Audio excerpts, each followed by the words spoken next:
सनातन धर्म में ईश्वर का जो एक संकल्प है, उसको लोग कहीं न कहीं भूल गए हैं, विभिन्न कारणों से। जैसा आपने कहा कि लोग अधिकतर मंदिर जाते हैं, माथा टेकते हैं, उसी तक हमारी आध्यात्मिकता सीमित रह जाती है, उससे आगे जा नहीं पाती। अधिकतर केसेस में ऐसा ही होता है। मेरे को एक डिबेट याद है, एक डिबेट थी, मुझे भी बुलाया गया था। तो उसमें कुछ वैज्ञानिक लोग आए थे, कुछ नास्तिक लोग आए थे, और उस डिबेट का उद्देश्य ये था कि सब मिलकर ये तय करें कि ईश्वर है या नहीं है। ये उसका उद्देश्य था। करीब 3 दिन यह डिबेट चली, और इसमें वैज्ञानिकों ने भी अपने पक्ष रखे, नास्तिकों ने अपने पक्ष रखे, आस्तिकों ने अपने पक्ष रखे, लेकिन अंत में निर्णय कुछ भी नहीं हुआ। जो जैसा आया था वैसा ही गया वापस। तो वैज्ञानिक जो तब बोल रहे थे वो बाद में भी वही बोल रहे थे, जो आस्तिक बोल रहे थे वो तब भी बाद में वही बोल रहे थे। तो जो लोग उस चर्चा में भाग लेने आए थे, जो सुनने वाले थे, उनमें से किसी से मैंने पूछा, मैंने उनसे पूछा, मैंने कहा कैसा आपको 3 दिन आपने ये चर्चा आपने अटेंड की, तो आपको कुछ क्लैरिटी मिली? तो उसने बोला, नहीं स्वामी जी, पहले तो थोड़ा बहुत क्लियर था, अब तो पूरा ही कंफ्यूज हूं मैं। अब तो मुझे कुछ समझ नहीं आ रहा कि मैं क्या समझूं। तो ऐसी चर्चाओं में ना मुश्किल ये होती है, क्योंकि हर एक व्यक्ति की अवधारणा ईश्वर के प्रति अलग अलग है। एक व्यक्ति के लिए ईश्वर कोई ऐसा महान शक्ति है जो ऊपर आसमान में बैठा है और ये निर्णय कर रहा है कि कौन पुण्य कर रहा है, कौन पाप कर रहा है, किसको स्वर्ग जाना है, किसको नरक जाना है। कई व्यक्तियों की अवधारणा ऐसी है।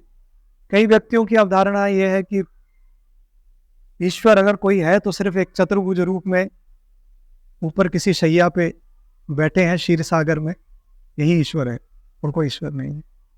किसी व्यक्ति की यह अवधारणा है कि ईश्वर निराकार है, ईश्वर का कोई आकार नहीं, तो ये जितने भी आकार हैं, जितनी भी मूर्तियां हैं, ये सब पाखंड हैं, ये ईश्वर नहीं है।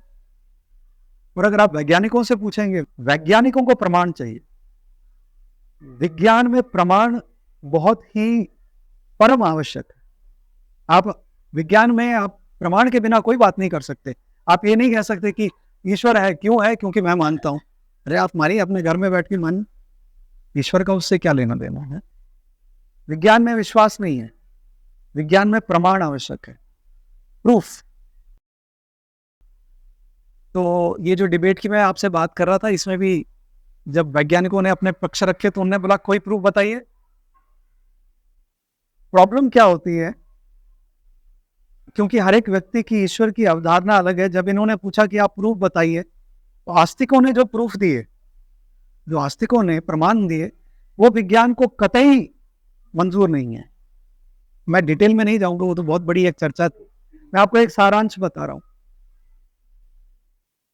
एक ईश्वर का संकल्प कि ईश्वर दाता है, ईश्वर देने वाला है, ईश्वर ने इस संसार को बनाया, ये सब गलत नहीं है। ऐसा नहीं कि ये गलत है, लेकिन ये एक सीढ़ी है।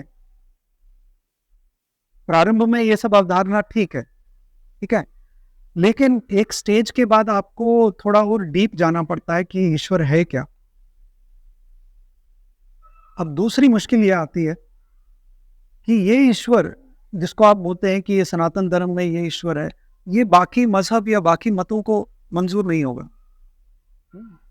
एक ईसाई का ईश्वर और एक सनातनी का ईश्वर कभी मेल नहीं खा सकता।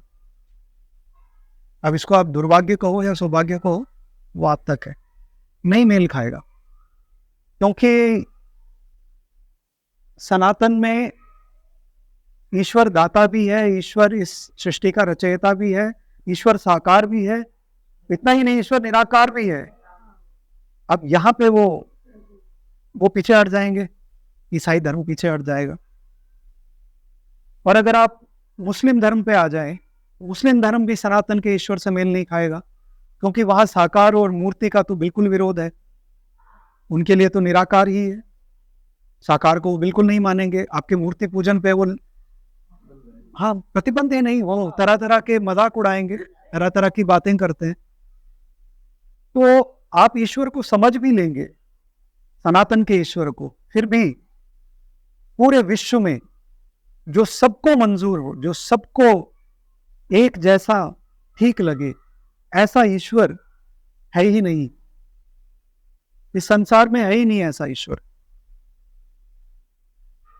जितने भी दर्शन हैं, दर्शन शास्त्र हैं, भारत की ही मैं बात करता हूं, भारत में षड दर्शनों का काफी चर्चा होती है अध्यात्म के क्षेत्र में। तो षड दर्शनों में न्याय, वैशेषिक, योग, सांख्य, ये अलग अलग दर्शन है। वेदांत भी एक दर्शन। तो वेदांत दर्शन कहता है कि, खैर वेदांत में भी अलग अलग प्रकार है, अद्वैत है, विशिष्ट अद्वैत है।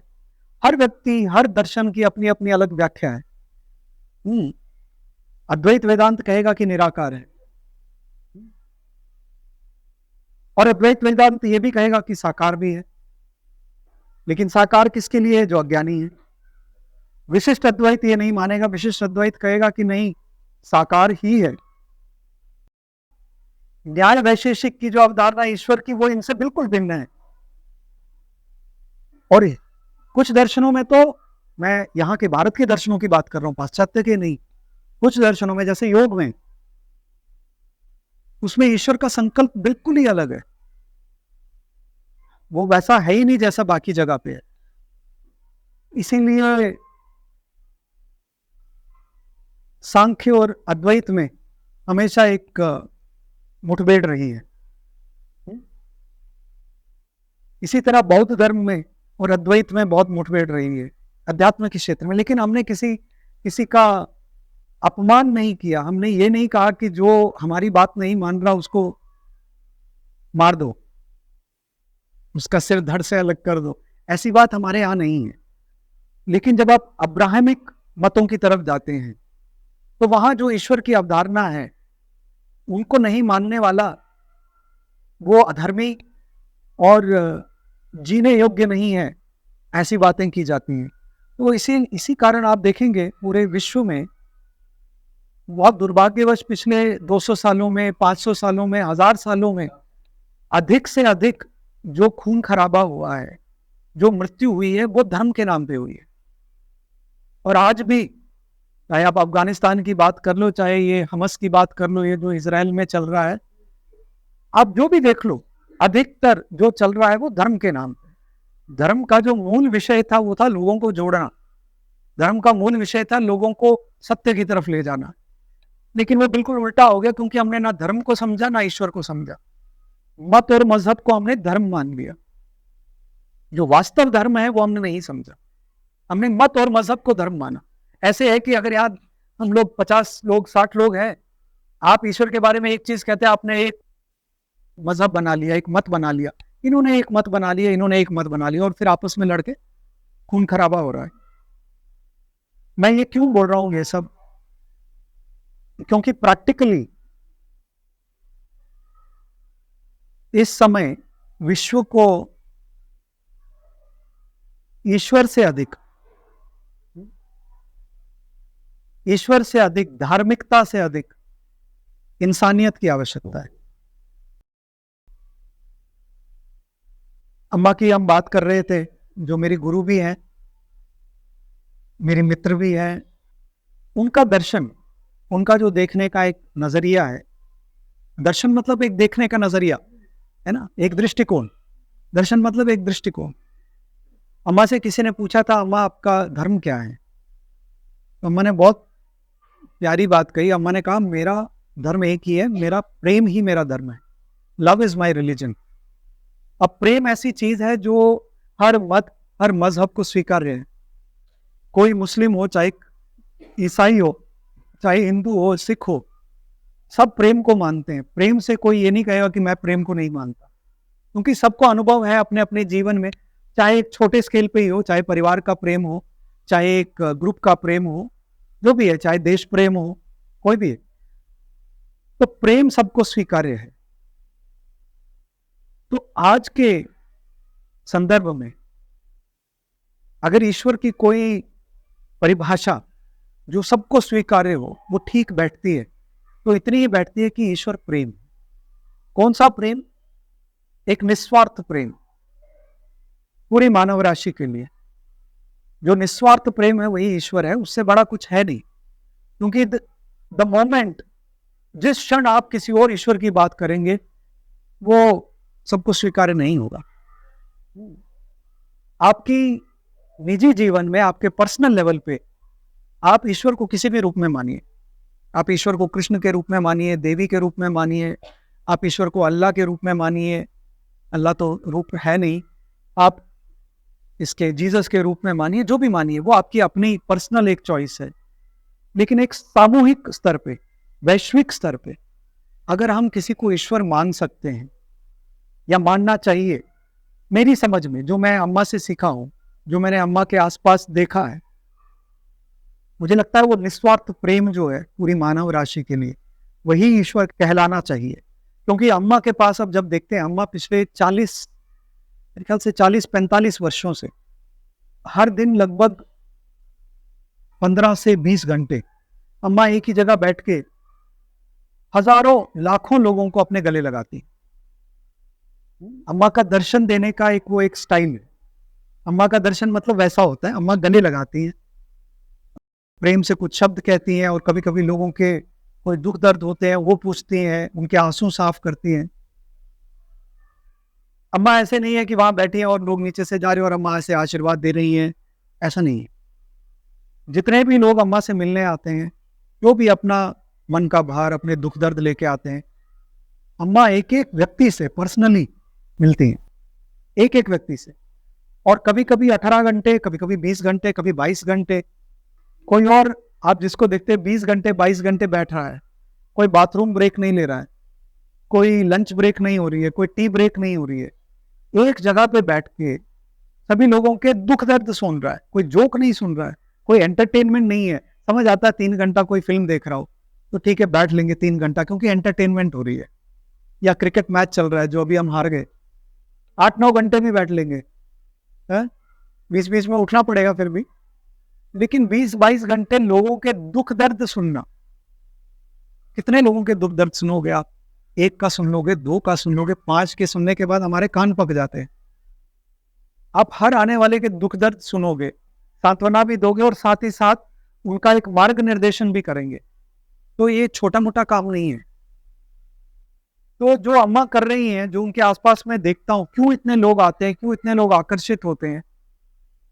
और अम्मा को वैश्विक स्तर पे भी, पोप को जानते हैं ना, वेटिकन सिटी में पोप, जो ईसाइयों का सबसे बड़ा माना, उन्होंने भी अम्मा को निमंत्रित किया है। और अब दुबई, कुवैत जैसे वहां पे जितने भी इमाम वगैरह हैं जो बड़े बड़े मुस्लिम देशों के, उन्होंने अम्मा को बुला के एक मुख्य अतिथि के रूप में वहां पे प्रोग्राम्स को क्यों किए? सबको पता है अम्मा सनातन धर्म की एक बहुत बड़ी मशाल है। तो वो जो अम्मा आज सनातन धर्म को एक प्रैक्टिकल रूप जो अम्मा ने दिया है, हमारी जो भी अपनी एक पर्सनल लेवल पे एक चॉइस है, वो हमारी है कि ईश्वर को हम कैसे देखना चाहें, और उसमें कुछ गलत नहीं है। लेकिन जब हम वैश्विक स्तर पे, सामूहिक स्तर पे बात करते हैं, तो हमें ईश्वर को निस्वार्थ प्रेम के रूप में ही प्रकट करना चाहिए। क्योंकि सनातन का, जैसे इन्होंने बताया अभी सुभाष जी ने, सनातन में बीज वही है, निष्काम प्रेम, निस्वार्थ प्रेम, वही, हाँ वही अद्वैत में भी वही मूल तत्व वही है। अद्वैत जिस प्रेम की बात करता है, सनातन धर्म जिस प्रेम की बात करता है, वो दो व्यक्तियों के बीच में प्रेम नहीं है। वो प्रेम है जिसमें, जैसे मैं अभी नमस्ते की बात कर रहा था, दूसरे व्यक्ति में वही दिव्यता को समझकर हम सबसे प्रेम करते हैं। लेकिन अभी वो रिसेंटली एक मूवी भी आई थी ना, जिसपे काफी वाद विवाद हुआ था, जिसमें धर्मांतरण की बात थी, केरला स्टोरी, उसमें धर्मांतरण की बात, तो उसने दूसरे ने, हाँ, तो सब आपको पता ही है वो कैसे वो वार्तालाप शुरू होता है कि अरे तुम्हारा ईश्वर क्या ईश्वर है जो रो रहा है जब उसकी बीवी वहां चले गई, तुम्हारा ईश्वर क्या ईश्वर है, हमारा एक ही ईश्वर है। कहीं तो ऐसे भी कहते हैं कि तुम कंफ्यूज हो, तुम्हें पता ही नहीं कि कौन ईश्वर है। कभी तुम कहते हो राम ईश्वर है, कभी तुम एक बंदर को ईश्वर बना लेते हो, कभी तुम उस नंगे को ईश्वर बना लेते हो जो हिमालय पे बैठा है, कभी तुम उसको ईश्वर बना लेते जो सांप पे बैठा है, क्या ईश्वर है तुम्हारा? अब यही प्रश्न आपको आज की युवा पीढ़ी कर रही है और आप उसे हड़का देते हो, आप उसे हड़का देते हो, चुप कर, ऐसे प्रश्न नहीं पूछते, पाप लगेगा, फिर वो चुप हो जाता है। चुप तो हो जाता है लेकिन मन उसका चुप नहीं होता, वो फिर भी मन में इधर उधर वो बोलता है ये करने दो इनको जो कुछ करना, मम्मी डैडी को खुश करने के लिए बोलता था हाँ जी सब ठीक है, मैं भी ईश्वर को मानता हूं, लेकिन मन उसका और कहीं होता है।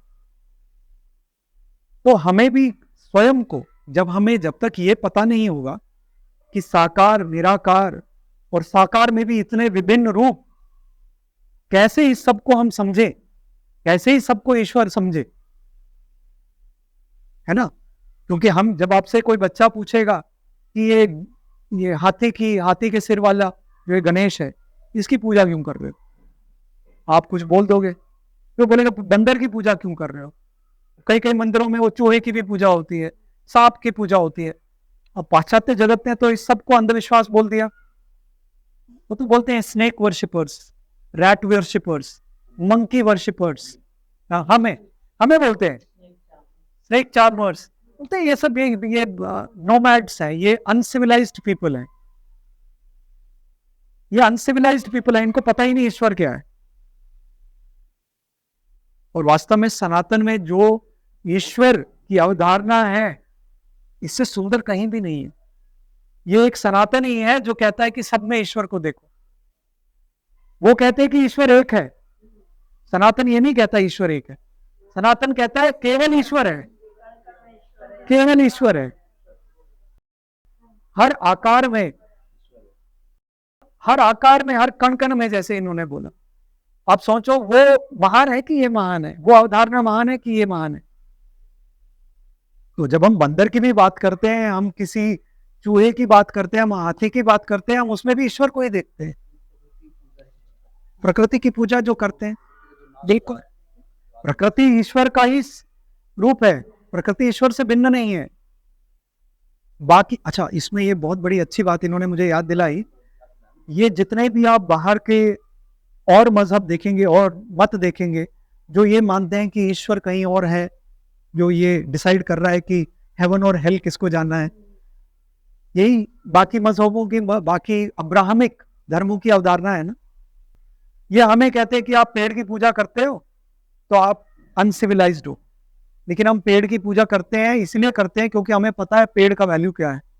आपको पता है बहुत से गांवों में पेड़ काटने से पहले क्षमा याचना की जाती है कि हम आपको काट रहे हैं, और कहीं कहीं गांव में एक लिमिट भी है कि आप एक साल में 10 या 15 से ज्यादा पेड़ नहीं काट सकते, क्योंकि हमने प्रकृति के महत्व को समझा, हमने प्रकृति में ईश्वर को देखा है।